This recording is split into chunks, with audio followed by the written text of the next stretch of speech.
Bom, vamos aproveitar a oportunidade que a gente está nessa crise. Qual é a sua posição com relação a essa situação do país? Bom, crises historicamente sempre passam.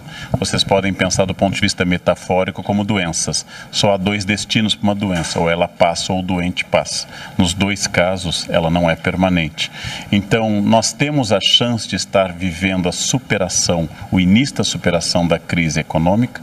Teremos agitações políticas mais ou menos intensas pelos próximos anos, mas a pergunta é se você que me escuta, se você que me vê, não saiu para trabalhar normalmente, não cumpriu sua agenda de compromissos, não continuou estudando apesar de toda a crise.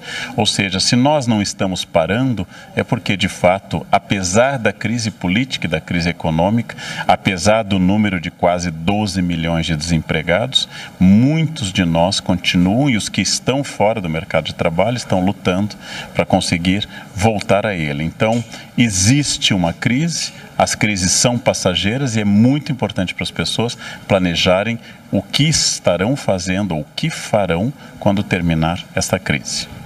Bom, dentro dessa pauta, você acredita que o governo PT usou a máquina para se beneficiar ou beneficiar-se durante esse período de 12 para 14 anos para perpetuar? Acredito que o governo do PT fez isso, o governo de Temer faz isso, Fernando Henrique Cardoso fez isso. Antes dele, acredito que os presidentes todos, desde Deodoro, antes dele Dom Pedro II, acredito que todos os governantes do país, desde Tomé de Souza em 1549, todos eles subiram ao poder para usar a máquina a favor de algum projeto. A corrupção, o nepotismo, o uso da máquina iguala os presidentes do Brasil todos, sem exceção, desde o início da República e desde o início da colônia. Então, sim, a frase é verdadeira, ela só é parcial. Cabe a nós, cidadãos, que sejam punidos pela pressão popular e pela justiça, que sejam punidos todos os governantes e todos os casos de corrupção.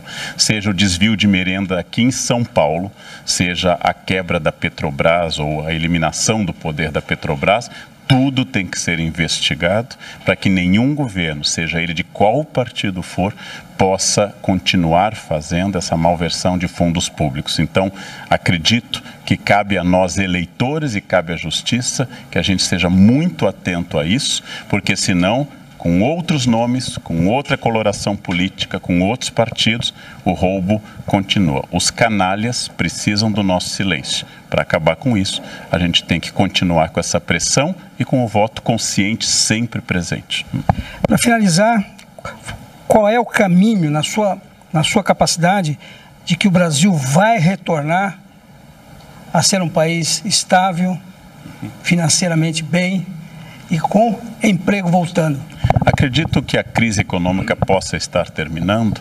Acredito que nós temos um potencial imenso, um país de 8 milhões e meio de quilômetros quadrados, um país com o tamanho das nossas terras agriculturáveis, com recursos não esgotados, um país que tem uma população concentrada na faixa ativa, ou seja, entre 20 e 50 anos. A maior parte da pirâmide brasileira está hoje entre 20 e 50 anos. Isto é um potencial histórico muito grande. Não somos uma população envelhecida como a Europa, onde necessariamente não há mais gente contribuindo nem para a Previdência, nem para o mercado. Um país que tem divisões, mas não tem o tipo de fundamentalismo religioso que existe, por exemplo, em algumas áreas do Oriente Médio. Este país tem um grande potencial de crescimento. Acho que nós temos que passar essa turbulência política que talvez nos traga consciência, nos traga um voto mais consciente. Acho que o que vem pela frente pode ser muito melhor do que o que estava. Não acho que nós vamos atingir, como nenhuma sociedade humana atinge, o paraíso. Mas, como diz o João Coutinho, não chegaremos ao paraíso, mas temos que lutar para não descer ao inferno. Isso é mais ou menos o que se espera de um governo e de uma sociedade.